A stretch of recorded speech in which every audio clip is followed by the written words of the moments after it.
আসসালামু আলাইকুম। ঈদ মোবারক, ঈদ মোবারক। যাচ্ছি ঈদের নামাজ পড়তে গ্রামের বাড়িতে। ঈদ করার আনন্দ এবং মজা অন্যরকম। সো গিয়ে দেখি অলরেডি মানুষ শুরু করে দিচ্ছে ঈদের ইয়েতে। আমাদের মাঠে হয় না, মসজিদে নামাজ হয়। যখনই ক্যামেরাটা আমার বন্ধু তান্দিদের দিকে ঘুরায় দেখেন কি একটা ভাবসাব নিয়ে নিল। সো ক্যামেরা দেখলে সবাই একটু একটু ভাবসাব নেয়। এরপরে ক্যামেরাটা ঘুরায় মহিনের দিকে, মহিন দেখি দেয় ইউ ডাব্লিউ কি জানি দেখাইতেছে। পরে আমরা নামাজের পরে সবাই সেলফি তোলার জন্য ইয়ে করতেছে। সবাই ভাবছে যে আমরা সেলফি তুলবো, আসলে মহিন করতেছে ভিডিও। সো এ হচ্ছে বিষয়। এরপরে নামাজ পড়ে আমরা আমাদের বাজারে আসলাম। এখানে প্রচুর মানুষ, সবাই হচ্ছে গ্রাম থেকে বিভিন্ন খেলনা, তারপরে বিভিন্ন ছোট পোলাপাইনা হচ্ছে কসমেটিক কিনতেছে। সো এরপরে এগুলো হালকা ভিডিও করার পর দেখি আমাদের বড় ভাইয়েরা এখানে দাঁড়ায় আছে।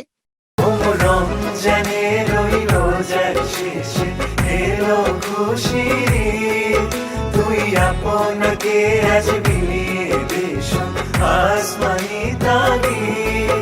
আজ পড়বি ঈদের নামাজ রে মন সেই ঈদগাহে, আজ পড়বি ঈদের নামাজ রে মন সেই ঈদগাহে, যে ময়দানে সব গাজী। এরপরে এসে দেখি আব্বু অনেকগুলো গিফট পাইছে মসজিদ থেকে। মসজিদে যারা রেগুলার নামাজ এবং তারাবি পড়ে তাদেরকে হচ্ছে আমাদের মসজিদ থেকে দিছে। সো আমার আব্বু গত বছরও পাইছিল, এবছরও পাইছে। এরপর আমরা কিছু ফ্যামিলির ছবি তুললাম। ছবি তোলার পরে আমরা হচ্ছে বিভিন্ন আত্মীয় স্বজনের বাড়িতে ঘুরতে চলে যাই সবাই মিলে। ঈদের দিন গাড়ি পাওয়া খুবই টাফ। আমরা অনেক দূর হাঁটতে হাঁটতে হচ্ছে যাইতে হচ্ছে আমাদের। তো অনেককে হচ্ছে সালামে দিলাম, কিন্তু আমার হচ্ছে বাগনি একজন, ওদের যখন সালামে দিতে যাচ্ছি সে নিতে যাচ্ছে না শুরুতে। এরপরে যখন একটা দিলাম আরো যখন দিতে যাচ্ছি সে হচ্ছে দৌড়ে চলে যায়, সালামি হচ্ছে নিতে যাচ্ছে না। সবার বাসা থেকে ঘুরে এসে এমন একটা ঘুম দিছে, ঘুম থেকে উঠে দেখি সন্ধ্যা হয়ে গেছে।